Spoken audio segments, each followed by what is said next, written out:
So there's a bill. It is a new bill in one sense because the old bill actually expired from the last Congress. But the bill is called the Violence Against Women Act, and it was just voted on in the U.S. House. So why did so many Republicans vote against it? I thought I'd get in touch with Sarah Perry, who is legal fellow at the Meese Center for Legal and Judicial Studies at the Heritage Foundation. Sarah, welcome to the program, and I always warn my audience, many of the bills on Capitol Hill have really deceptive names, or they hide things that people would ordinarily object to. I swear the next thing I'm going to hear is a piece of legislation called the Rainbows and Puppy Dogs bill, because they always put a warm, fuzzy name on it, but oftentimes it conceals things that are the reason why you find out that some representatives would vote against it. Welcome back, by the way, and what is the reason? Thank you.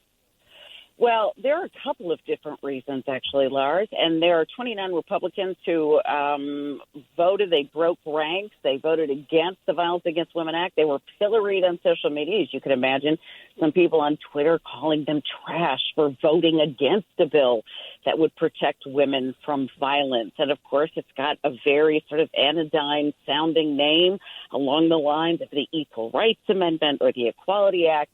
But there are a couple of problematic provisions. Chief among them is the fact that there are significant concerns regarding gender identity being swept up within the notion of sex as defined in the Violence Against Women Act. What this would do practically is put biological men in the bathrooms, showers, and beds next to biological women at domestic abuse shelters, the very places that these women and children are going to avoid any kind of risk that increases their susceptibility to abuse. And what you've done is you've essentially made these facilities co-ed, a major, major problem. It also prevents gun purchases, expands anti-gun laws in incidents that not only has a court deemed to be a criminal act, but now the federal legislature has deemed unilaterally to be violative of your right to own a gun. So it violates single-handedly Second Amendment rights for gun owners. It's also got a number of jurisdictional problems. There are people and among our Meese Center at the Heritage Foundation who've explored extensively its problems under Article 2 and Article 3 of the Constitution, essentially expanding jurisdiction for Indian tribal lands over non-Indians. Well, as you know, Lars, tribal lands, tribes are sovereign nations under American law. So this is a major problem. It expands jurisdiction over people who are not themselves Native American because they happen to be on Native American land. That was a tack on right at the end.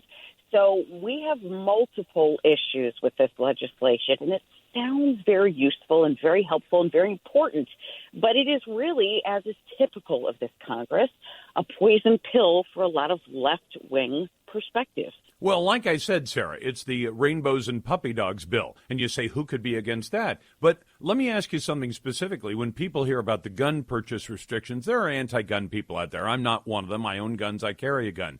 But when I hear it, when the anti-gunners hear it, they say, well, that'll keep all those bad men who are, doing violence against women from getting a gun. No, what it also does is the young lady who just broke up, ugly breakup with a boyfriend or a girlfriend or a husband, and is now fearful. She's fearing for her life because this person is acting in an outrageous manner, and she's afraid, and this happens to too many women, that he's going to show up on her front porch at 2 a.m, and she may call the cops, but they're 5 or 10 minutes away, so she says, "I'll go get a gun," and then you can't go get one because your rights are limited. Do they sense the irony in having a bill that calls itself the Violence Against Women Act, and then it says, "Oh, but by the way, some of you young ladies, if you have a quick need for a firearm, you won't be able to get it, which means you may be dead." Just to put it bluntly, you may be dead because of the Violence Against Women Act.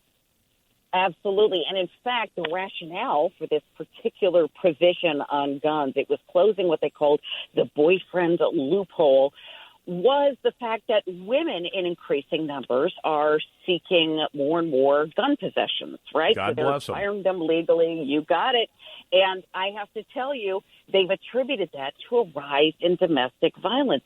They have not attributed to other concerns. And I am one of those particular individuals, someone who sees the constitutional horizon for the Second Amendment starting to darken. So women are getting guns in increasing numbers, not only because of domestic violence, but for other reasons that both sexes are achieving newer and more increasing levels of gun ownership. So it really, it's a double-edged sword in this attempt to limit gun access by these violent individuals. You're also limiting it to people who want to get guns, who are biological females who want to have it to protect themselves. Absolutely. Hey, I want one clarification. We'd said 3/4. The vote was 244 to 172, 29 Republicans joining the Democrats. What explanation do we have for that, other than that those 29 are the usual rhinos who like to side with the Democrats, or they're from problematic political districts? Did they give a reason for why they would favor something like this that so clearly shouldn't pass in its current form? Well, it's interesting you should bring that up, Lars, because we have just a few who are sort of, reliably on the fence about certain things. But I will tell you the NRA, the gun lobby, has been very significantly vocal about this particular bill. I think that changed a lot. As you know, lobbying is a very effective tool. And the individuals who voted with the Democrats in this regard, I think, were probably from particular districts, and this is based on what I know of just the composition of those individuals, from areas in which the NRA does not have as particularly strong a presence necessarily. And they decided that, of course, many of these bills, Lars, are so long. And the Equal Rights Amendment, for example, is a perfect example of this. Hearings also held in the House on the same day while Senate hearings were taking place on the Equality Act. So this is a trifecta of bad bills that sound very good.